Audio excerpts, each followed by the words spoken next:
গলাটা একটু সমস্যা আছে, সেই জন্য একটু অসুবিধা হতে পারে। যাই হোক, আজকে আমরা আলোচনা করব ক্লাস 9-এর ধ্বনি চ্যাপ্টারটা নিয়ে। ধ্বনি চ্যাপ্টার নিয়ে এর আগেও আলোচনা করেছি। আজকে আমরা ব্যঞ্জন ধ্বনি নিয়ে আলোচনা করব। এর আগে আমরা স্বরধ্বনি নিয়ে আলোচনা করেছি। ব্যঞ্জন ধ্বনি কি? যে ধ্বনি উচ্চারণ করতে স্বরবর্ণের সাহায্য লাগে, মানে যে ধ্বনি স্বাধীন নয়, যে ধ্বনির অন্য ধ্বনির প্রয়োজন হয় বা স্বরধ্বনির প্রয়োজন হয়, সেটাই হলো ব্যঞ্জন ধ্বনি। যেমন ধরো, আমি যদি বলি ক, দেখবে ক এর উচ্চারণে ক একটা অ আসে। এটা তো গেল আমরা ছোট থেকে পড়ে এসেছি, সাধারণ ব্যাপার। এবার আমাদের ক্লাস 9-এর সিলেবাসে যেটা রয়েছে সেটা হলো গিয়ে ধ্বনি ব্যঞ্জন ধ্বনির শ্রেণীবিভাগ। এই শ্রেণীবিভাগের মধ্যে উচ্চারণ স্থান অনুযায়ী রয়েছে আর উচ্চারণ প্রকৃতি অনুযায়ী রয়েছে। আজকে আমরা উচ্চারণ স্থান অনুযায়ী ব্যঞ্জন ধ্বনির শ্রেণীবিভাগটা আলোচনা করব। নেক্সট ভিডিওতে উচ্চারণ প্রকৃতি অনুযায়ী আলোচনা হবে। উচ্চারণ স্থান অনুযায়ী ব্যঞ্জন ধ্বনিকে বেশ কয়েকটি ভাগে ভাগ করা হয়েছে। তার মধ্যে প্রথমেই আসি কণ্ঠ ব্যঞ্জন ধ্বনি। কণ্ঠ ব্যঞ্জন ধ্বনি কোনগুলো সেটা বলার আগে বলে দিয়ে নিই, আমাদের যে ব্যঞ্জন ধ্বনি রয়েছে সেটা কিন্তু আমরা যদি ক থেকে দেখতে থাকি একদম বিসর্গ পর্যন্ত 40টা, কিন্তু 40টা না, 35টা ব্যঞ্জন ধ্বনি। কিছু ব্যঞ্জন বাদ আছে, সেটা কোনো একদিনে অন্য একদিনের ভিডিওতে বলা যাবে। যাই হোক, এর মধ্যে ক থেকে ম পর্যন্ত, ক থেকে ম এই যে 25টা বর্ণ আছে, ক খ গ ঘ উম, চ ছ জ ঝ ইয়, ট ঠ ড ঢ মূর্ধন্য, ত থ দ ধ দন্তন্য এবং প ফ ব ভ ম। এই যে 25টা ব্যঞ্জন রয়েছে, এই 25টা ব্যঞ্জনকে পাঁচটা ভাগে ভাগ করা হয়েছে। প্রথম ভাগে আছে ক খ গ ঘ উম, এবং এই যে বর্গটা, এর প্রথম বর্ণটা আছে ক, সেই অনুযায়ী এর নাম হচ্ছে ক বর্গ। তারপরে চ ছ জ ঝ ইয়, এটার প্রথমেই রয়েছে চ, সেই অনুযায়ী নাম হয়েছে চ বর্গ। ট ঠ ড ঢ মূর্ধন্য, শুরুতে আছে ট, সেই অনুযায়ী নাম হচ্ছে ট বর্গ। ত থ দ ধ দন্তন্য, শুরুতে ত রয়েছে, সেই অনুযায়ী নাম হয়েছে ত বর্গ। প ফ ব ভ ম, শুরুতেই রয়েছে প, তাই নাম হচ্ছে প বর্গ। তাহলে আমরা ছোটবেলা থেকেই পড়ে এসেছি বর্গ 5টা, ক চ ট ত প। এইবার এই 5টা বর্গের মধ্যে উচ্চারণের ফারাক রয়েছে। প্রথমেই চলে আসবো আমরা ক খ গ ঘ উম। প্রথমেই চলে আসবো আমরা ক খ গ ঘ উম। তোমরা আমার সঙ্গে সঙ্গে উচ্চারণ করে দেখবে। ক খ গ ঘ উম যদি উচ্চারণ করি, দেখা যাবে আমাদের জিভের শেষ অংশটা একদম তালুর শেষ অংশকে বা একদম পেছনের তালুকে বা কোমল জিভকে ছুঁয়ে যাচ্ছে, বা গলার শুরুর অংশটাকে টাচ করে যাচ্ছে। এই জন্য এটাকে বলা হয় কণ্ঠবর্ণ।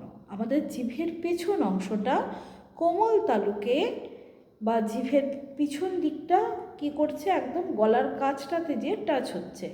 ক খ গ ঘ উম, এই 5টা বর্ণ উচ্চারণে এইটা হচ্ছে দেখে এটাকে বলা হয়, এটা যেহেতু কণ্ঠের মাধ্যমে হচ্ছে তাই কণ্ঠবর্ণ।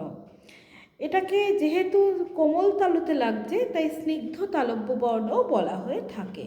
যেহেতু কোমল তালুতে লাগছে জিভটা, জিভের শেষ অংশটা যেই জায়গাটায় লাগছে সেটা হচ্ছে কোমল তালু, সেই কোমল তালুটাকে তালুতে লাগছে দেখে এটাকে স্নিগ্ধ তালব্য বর্ণ বলা হয়। এবার যদি উচ্চারণ না করো তাহলে কিন্তু এটা অনুভব করতে পারবে না, কারণ এই চ্যাপ্টারটাই এমন যে এই চ্যাপ্টারটা কিন্তু উচ্চারণের উপরে ভিত্তি করে তোমাকে পুরো চ্যাপ্টারটা বুঝতে হবে, না হলে এটা বোঝা যাবে না, কোনোভাবেই বোঝা যাবে না। এবং এই চ্যাপ্টার থেকে যে শর্ট কোশ্চেনগুলো আসবে সেগুলো সলভ করা সম্ভব হবে না। তাই উচ্চারণটা ভীষণ জরুরি, উচ্চারণ করে দেখবে। এরপরে আসছে তালব্য ব্যঞ্জন। তালব্য ব্যঞ্জন বলতে একদম তালব্য মানে তালু থেকে, একদম পুরো তালু, যেটা তালুতে লাগছে। চ ছ জ ঝ ইয়, এই 5টা ব্যঞ্জন এবং এর সঙ্গে তালব্য স। চ ছ জ ঝ ইয় এবং এর সঙ্গে তালব্য স। এইগুলো যখন উচ্চারণ করছি আমাদের জিভ কী করছে, তালুকে ছুঁচ্ছে। তালু বলতে কোন জায়গাটা, আমাদের দেখবে দাঁতের ওপরে শক্ত একটা অংশ থাকে যেটাকে মূর্ধা বলে, যেখানে দাঁতের রুটগুলো আমরা জিভ দিলে টাচ করতে পারি। তার ভিতরের দিকে যে অংশটা, মানে যে মুখের জিভের ওপরের দিকে যে এরকম অংশটা রয়েছে, সেই অংশটাকে বলা হচ্ছে তালু।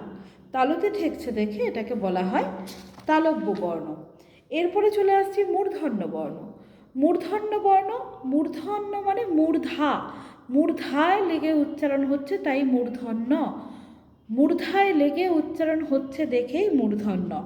ট, ঠ, ড, ঢ মূর্ধন্য এবং ডয়শূন্যর ও ঢয়শূন্যর। যদিও ডয়শূন্যর এবং ঢয়শূন্যরকে ব্যঞ্জন হিসেবে ধরা হয় না, কারণ ডয়শূন্যর ডয়ের রূপ, ঢয়শূন্যর ঢয়ের রূপ, তাই এগুলোকে ব্যঞ্জন হিসেবে ধরা হয় না। তা সত্ত্বেও যেহেতু এখনকার বইপত্রে রয়েছে তাই বলতে হয়, তাই বলছি। যাই হোক, এই কটা বর্ণ উচ্চারণের সময় দেখা যায় যে আমাদের জিভ মূর্ধাকে ছুঁয়ে যাচ্ছে। মূর্ধা কোন অংশটা না, ঠিক দাঁতের ওপরে যে অংশটা থাকে, মানে ভিতরের দিকে, ওপরে বলতে ওপরে বাইরের দিকে না, ভিতরের দিকে যে অংশটা একটু উঁচু উঁচু থাকে এবং যেখানটায় টাচ করলে আমরা বুঝতে পারি যে দাঁতের রুটগুলো সেখানটায় আছে, সেই অংশটাকে, সেই শক্ত অংশটাকে মূর্ধা বলে। সেই মূর্ধায় ছোঁয়া লেগে উচ্চারিত হচ্ছে দেখে এটাকে বলা হচ্ছে মূর্ধন্য বর্ণ। দন্তবর্ণ, দন্তবর্ণ মানেই আমরা বুঝতে পারছি সেখানে দাঁতের ব্যাপার আছে।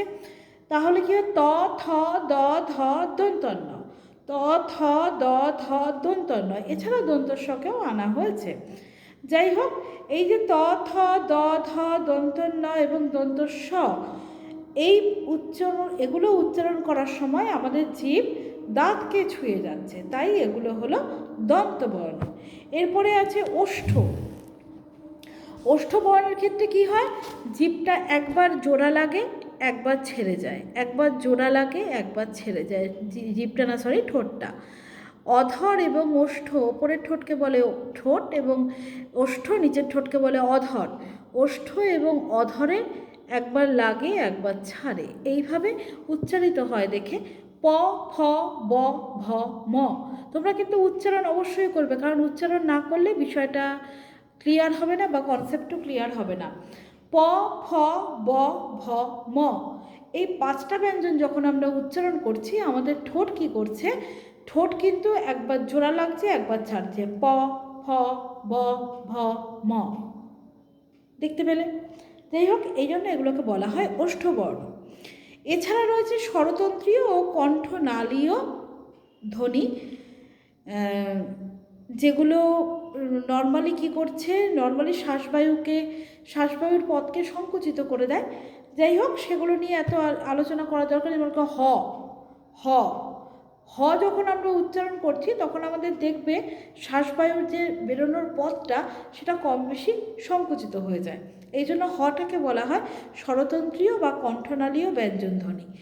আজকে এই পর্যন্তই থাকলো আলোচনা। যদি আলোচনা ভালো লেগে থাকে তাহলে আমার সঙ্গে থেকো, পাশে থেকো, ভালো থেকো সবাই।